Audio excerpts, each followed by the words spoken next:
Hey y'all, Mama B here again today to talk about what's going on and what's outraging me. Um Today right now what I want to talk about is what's going on with the quote unquote um open door immigration policy of Joe Biden, which does not exist. He does not have an open door policy. Um the fact that Republicans like Governor Abbott from Texas are making these accusations and saying what they're saying because there's a new government in place now. Not even 6 months have we had a new president in place, and you're going to blame what's. No, that's not how it works. These detention centers might have been built by the Obama administration, but Trump really showed what kind of cruelty the government can bestow on people. The only thing different from what I can tell is the fact that Biden is not separating small children from their parents and locking everybody up. They are returning people to the border, and then this, like, look at that poor little boy who came upon Border Patrol, whose mother is still being held for ransom. You know, they came all the way up from, I believe it was Nicaragua. The point is, these people shouldn't be having to suffer the way they are. They should be getting help and support. Living in a first world country, do you really have a right to complain about third world problems? I don't think so. Especially when you're busy complaining about first world problems like makeup or your car or, you know, for like some people's problems, as far as I'm concerned, aren't really considered real problems. Like if your problem is, I don't know if I'm going to eat what I'm going to eat tonight and I've got a fridge and freezer full of food, well, that's not a problem. First world problems are problems that are not really problems. People need to understand this. You know, if Biden truly had an open border policy, my kids and I'd be back home in Florida right now. So y'all can just forget that. Um, what concerns me is that American citizens, if they are in other countries of the world, you don't have anywhere to reach out for assistance. Now, the U.S. consulate in Toronto doesn't like to get back to me when it comes to stuff involving my kid.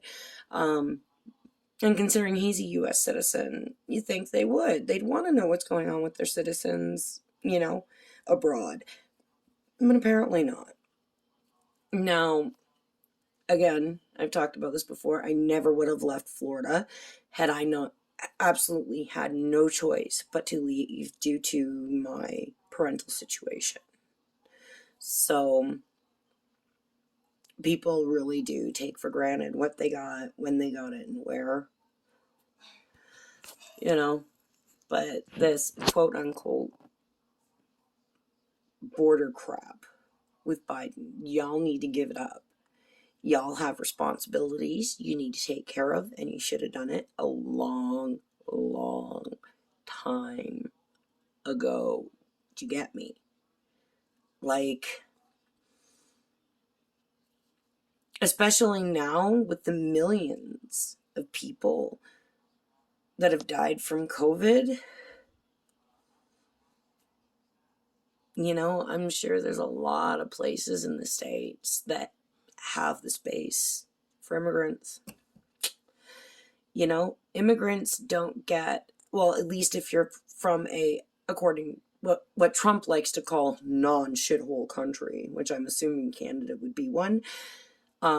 7 years we lived in the States. My dad wound up having to have major heart surgery, and my dad was an American citizen, and none of us were eligible for anything except for him. He was able to get Medicaid for part of it, but we still had to pay for his pacemaker cash out of pocket. You know, Medicaid didn't kick in until after immigration had really gone through, and me, my mom, and brother were fully allowed to live, work, whatever in the States. And still, we were, as permanent residents, we were never allowed to vote, be called for jury duty, run for any type of office. Like, these are the rules of the United States. I love America. I love Canada. Both countries for me are even, you know, but I feel like both countries could really take a lesson from each other in how to run and take care of their citizens.